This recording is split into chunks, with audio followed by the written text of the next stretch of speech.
Hey guys, welcome back to another episode of Five Drinks for Midnight. You know, the show we bring the questions, guests bring the drinks, and we try to wrap up before midnight. Today, we're talking to the legend that is Bad Birdy. But before we do, like and subscribe. It really help us out. Let's get started.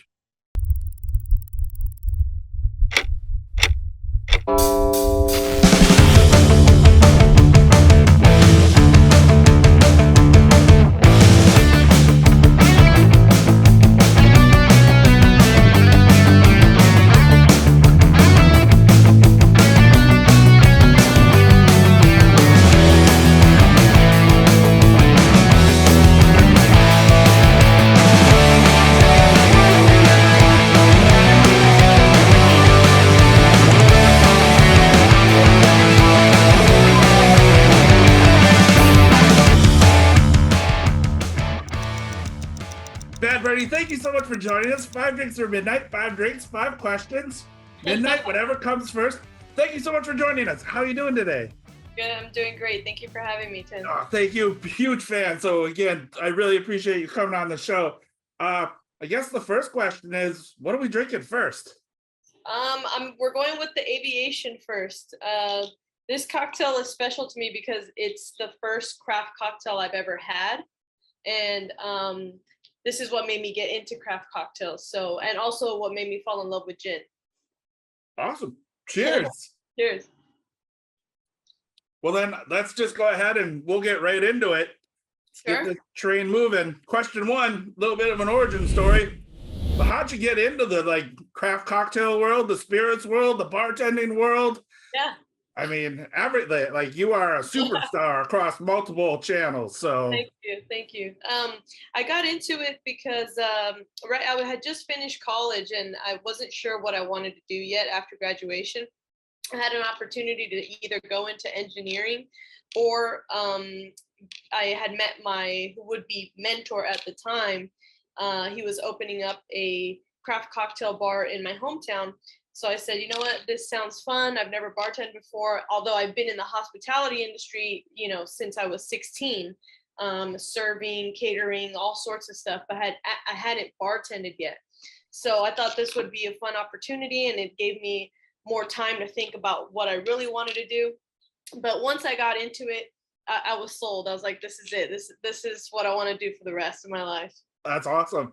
And then you have opened and done bar menus for many places, but also you have your own thing going on. You're just started your first real physical Yes. place, correct? Yes, that, yeah. yeah. So now, before the pandemic happened, I was working for a really great company that owns several restaurants globally. And they allowed me to kind of take charge as their global cocktail creator and create menus worldwide, train their staff. And really just I got to travel the world and see what other countries were doing, how they create their cocktails, what ingredients different bars were using around the world. And that really took my bartending to another level. It kind of opened my eyes to a lot more things. And then the pandemic happened and I took that time to think about, my biggest goal has always been to have my own brick and mortar, my own restaurant and bar. So I thought, during the pandemic, let me just hone in on, what the brand I want to create, and start working towards that goal. So we're currently looking for a brick and mortar in Pasadena. And right now we have our mobile bar that is under construction. It's a 14-foot trailer. It's going to be outfitted. It's going to be outfitted with the coolest crown metal equipment, really professional. And we do private events right now, but in the meantime, while we do those events, we have so much going on in the background. That's fucking awesome. 14 footer just mobile bar that's a good time, just easy to go. It's massive. During our research, social stalking that we've done, is it true that you met your wife at the bar and it was because it was a disagreement between her and a member of your staff? Yeah. That's actually such a funny story because I had actually seen, my wife like prior to her and I ever talking. And I thought she was always like the most beautiful woman to walk into the room. And it wasn't until like a year later that, my first interaction would be this like interaction where I'm going over to the table to apologize for, what my server did. But it's funny because we had just started like the large ice cube program, and we were seeing like how many we were going to need to order. And, our owner just told us kind of reserve them just for the bar top. So we said, okay. And, she was sitting at a table with a group of friends, and they all came in, and their server took the order. And one of the guys at the table asked for a large ice cube. And he's like, oh, sorry, I can't, it's only reserved for the bar top. And his response was, well, am I not special enough to receive a large ice cube? And the server said, well, dude, don't be so sensitive. So in that moment is when, my wife asked for the manager. And of course I came over to, just kind of everybody happy again. Yeah. So then did the guy get a large ice cube? We did, yeah. I gave it to him. I gave them some extra shots, It was all good in the end. All right. Well, that's question one. See, super easy. Band-Aids ripped off, and have a cocktail left yet. So question two, drink two. What are we drinking? So this next cocktail is an East Side. I chose this cocktail because it's the first craft cocktail I learned how to make. Okay. Yeah. I swear, like I learned this and I was like, it just blew my mind that a cocktail could be so good, just because in the past, I had only ever drank like, swigging whiskey and chasing it with a soda or something. Sure. So yeah, this is the first craft cocktail I learned. All right, excellent. Well, cheers. Cheers. Oh, that's good. All right, so not our second question, but so are you more of a big gin fan than I appreciate all spirits, and I love tasting all spirits. I tend to lean more towards gin because I feel like it keeps me steady, and since I'm not the biggest drinker, I know I'm gonna feel okay with this. Okay. So, and it's it's lower calories, so I try to stay healthy and as much as I can. Gotcha. Yeah, so that's it's preference for those reasons. It's one of my favorites because it comes with snacks. So like that's always the little cucumber is always nice as a nice little snack. So I'm a big fan. Cheers to that. But all right, question two. You talk about your cocktail approach is like how chefs use fire, you use ice. Mm-hmm. What is, not looking for top secrets, but like, I mean, your cocktails are absolutely beautiful and stunning. What is your process of going into making a new cocktail? Sure. So I really start with maybe finding some ingredients that I've never played with before, or maybe just ingredients that, are already, pretty common. And then I think about how do I want to manipulate this ingredient so that the flavor profile in the cocktail, you can really taste this specific ingredient, whatever it may be. And I'm not afraid to use, like the most random things. It could be arugula, it could be, truffles, it could be, maybe fruits that aren't really common here.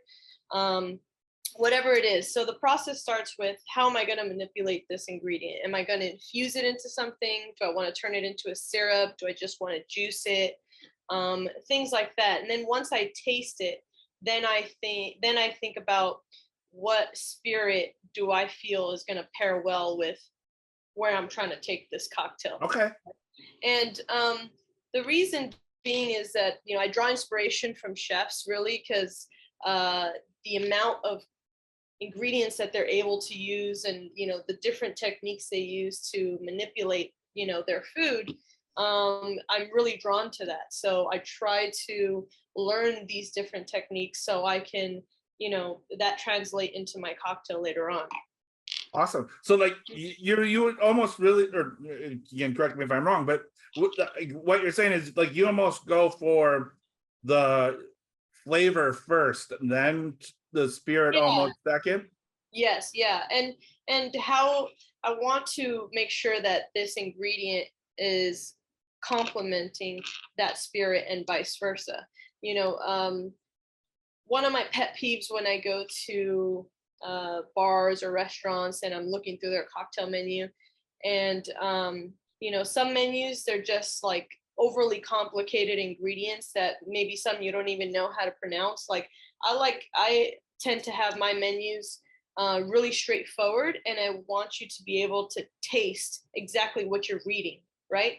And I find that in some restaurants and bars, you have this cocktail, and it may sound cool. It may sound cool when you're reading it, but the execution is just not there, and I'm not tasting what I'm reading. Gotcha. Is there? Yeah, I mean, I hate the whole, like, especially with the chemicals nowadays and stuff. Yeah. Like, it's like, if I can't, again, I went to art school for a reason. I'm dumb as hell, so like I can't spell, I can't do math.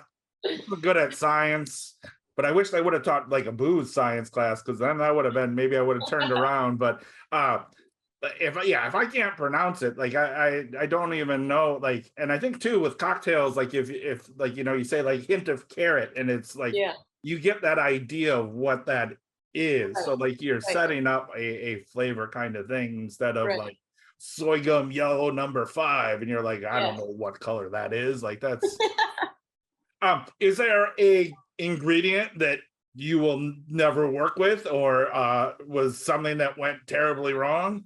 I don't think there's anything I won't work with. I'm definitely gonna try giving it a shot. There's just, but I have found that in the past, there's just some ingredients that just don't translate into a cocktail, because maybe the flavor profile is so subtle. Like pears, for example. Pears are very hard to work with because the flavor is so subtle. How do you execute it the best way into a cocktail? Although I have been able to execute pear, but only one way. I haven't been able to do it multiple different ways. You mentioned truffles. For me, truffle for me is always overpowering, except for once when I was in Tokyo, and the guy that made the drink, it was fucking amazing. It tasted like mushrooms. It was like it was just cooked cooked canned mushrooms, but it was a good rye drink. I have no idea how he did it. I know he shook it for fucking ever, but like that was I have no idea how he made it, but yeah. Yeah. So. And that's like the trick, right? Is finding out how we're going to manipulate this flavor profile to translate the most efficient way and the best way into that cocktail. Yeah. So, the techniques could be different. It could be an infusion. Sometimes I like to do a sous vide with some of my ingredients. Sometimes it could be like, other places use a rotovap. I don't have one yet, but I am definitely going to get one once I have a spare 10 grand. Yeah. All right. Well, that's question 2. So, I mean, we're flying through. Not even close to midnight. So. All right. Question 3, drink 3. What are we drinking? We're having a mojito next. All right. So the mojito is special to me because it's my grandfather's favorite drink. And when he's here visiting from Miami, I get to make it for him all the time. And I'm Cuban, so this is I have to have a mojito. Again, I think both on a nice hot day in both locations, this hits the spot. So cheers. All right. So question 3. We call this the little bit more of a talking shit question. So we're going to talk a little shit. So would you rather be an opening bartender or a closing bartender? Closing bartender. Okay, and why? You make more money.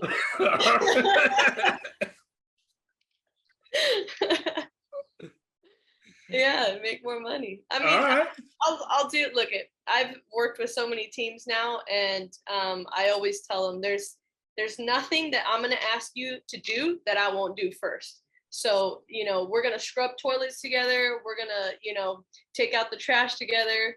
I'm going to pick up, puke with you. I'll do it all. I mean, I think that's a sign of a good leader. I've done a talk that there's the saying that there's people, there's the saying here in the States, we have there's people willing to die for you. Like, have you ever heard that saying? Mhm. I hate that saying, because then you got to go find new people. Like, I want people that are willing to kill for me, not die for me, because like that's well, you know what? I think my wife would do both. So well, I got a good one. there you go. But yeah, then if she dies, then you got to go find a new one, and you don't want that because you already got the best. So, like, that's So all right, well then let's just keep this, because again, this is actually perfect. This is hitting the spot. You talk a lot about being a bartender versus being a cocktail entertainer, which is your Instagram, because again, your Instagram is fucking amazing, and that's how we found you, and we're again huge fans and very jealous. Your stuff is fucking amazing, and I love, like, again, like you do little how-tos, and like the photos are great, and you're just really out there self-promoting. Do you think bartenders need to go a little bit more that route of really embracing the social media like you did? And like, I don't necessarily think that it's for everyone. You know, I have plenty of bartender friends that are just like too shy to do it, and that's not really their thing, or just being on social media, they just, you know, I have a friend that doesn't even like being on his phone in general. okay, you know, and you know, behind the scenes though, they are incredible bartenders, like, you know, better than a lot of people I've met out there, and extremely talented, but it's just not their personality. For me, the reasons I chose to do it was, you know, when Instagram first came out, I wanted it to be like, I wanted to have like a portfolio, a visual portfolio of what I was doing at the bar at the time. And it was also a way for me to promote the bar that I was working at, so people can come and we can make more money. sure. You know, it kind of like, you know, my reasons for starting social media are definitely different from why I use it now. Now it's become like, you know, this is like a job for me, and it's allowed me to, you know, meet incredible people. I've had the opportunity to, you know, travel because of you know, people coming to visit me and wanting me to bartend at their bar.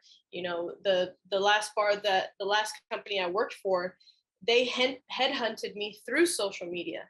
So, you know, I was offered this incredible opportunity to go travel, and you know, now I get to work with really great brands, all these different brands that I love, and at the same time showcase what I do and help people, you know, create cocktails at home, and, you know, be better bartenders at home, whatever it may be. You know, different people are inspired in different ways, but it's allowed me to, now I have my own, I own 2 companies, and I have, you know, in my own independence. I don't have to work for anybody, and I'm going to pursue my own goals. There you go. Awesome. Again, kudos to that. I mean, that's fucking badass. I mean, you're living the dream for us small town folk. So it's just, I'm trying to. All right. Well, then just one more follow-up question for our talking shit segment. What do you think is the worst trend in bartending right now? Worst trend. Gosh, I think that's a good question. We got you stumped.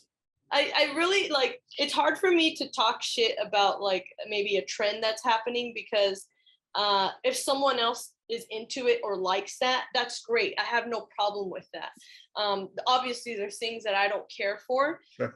I think the first thing that comes to mind is, like, you know, like espresso martinis are so popular right now. I really don't like them. Yeah. You know, I don't think they taste great. I'll have an espresso martini, and instead of having it with vodka, I'll do scotch. That's really good. Okay. But yeah, like the whole espresso martini thing is just, I guess that's trending right now. It's kind of funny, but I don't care for them. I agree with you. I am not a vodka person, and I also not a coffee person. So like, but I think espresso martinis are popular because coffee is already so popular, and coffee's like has like a cult following if you're a coffee drinker. So I think that's why the espresso martini did so well. Yeah, but yeah, I'm right there with you. Not for me. That's a just yeah. Nope. Question 4, drink 4. What are we drinking? We're doing an amaretto sour. Oh, very nice. Yeah, so the reason I chose this cocktail is because it's actually like a guilty pleasure of mine. Like I really, really like this drink. This reminds me of like, the flavor profile reminds me of like some sort of fruit gummy I used to have as a kid. And I think it was like, I haven't pinpointed which gummy it is exactly, but I think it's like from maybe some Latin markets that my mom used to take us to when we were little, and she would get us these specific gummies, but it tastes just like this. So this is like an obsession. I don't like to tell people I like these, but I do. Same. Like, I mean, for me, like an amaretto sour just takes me back to my days in Wisconsin, which supper club, the 70s. Like, again, it was just, the shaken old fashioned with the muddled fruit, but also an amaretto sour. Like that was always like one of those things. And like, I was so turned off on them. And then fucking Masa goes and makes one of these, and I'm like, fuck, now I need this every day. So like, Dude, they're just good. It is like, you can't go. And that's when, I reached out too, because I was like, there's so like amaretto it's a thing. And like, you have to be like, and I was like, what's your favorite? Because like, like I was gonna judge you if you came back and said like Di Serrano, and I was like, oh come on. Like, have you, the one that I showed you, have you had it before? I have not. So okay, so this is your first time? Yes. So like that was but yeah, because I was out and about, and I was like, I went to 3 liquor stores, and I was like, finally found it, and I was like, cool. Score, yes, like that was the thing. So yeah, like all right. So then this is gonna be your first time tasting this one. Yeah, it is. Let's do it. All right, cheers. Cheers. Yeah, that's so fucking good. It's like candy. Mm-hmm. Yeah, you can't go wrong. Like this is just, it's so fucking good. Like we're gonna kill this one fast before the question's over. I mean, again, thank you for the introduction, which is why, I mean, we love doing that show, because new shit all the time. Like just being able to taste stuff like that is. I feel like we should show people which amaretto it is. Yes. So that's it. There you go. Amaretto luck. Is there a reason why? Is it just that's what you grew up with, or? No, actually, I hadn't tried that specific amaretto until I was working at the first craft cocktail bar I was working at in Downey in my hometown, and it just happened to be on the back bar, and I was like, you know what? Let me taste this one day, and I was like, this amaretto is delicious, like, and it just straight took me to like nostalgia of that gummy that I would eat as a kid.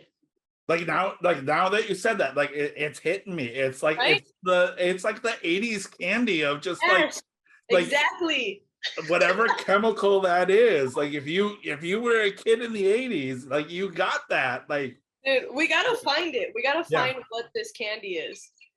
Most likely though, if we do find it, it's probably out of business, and like they're like all stale.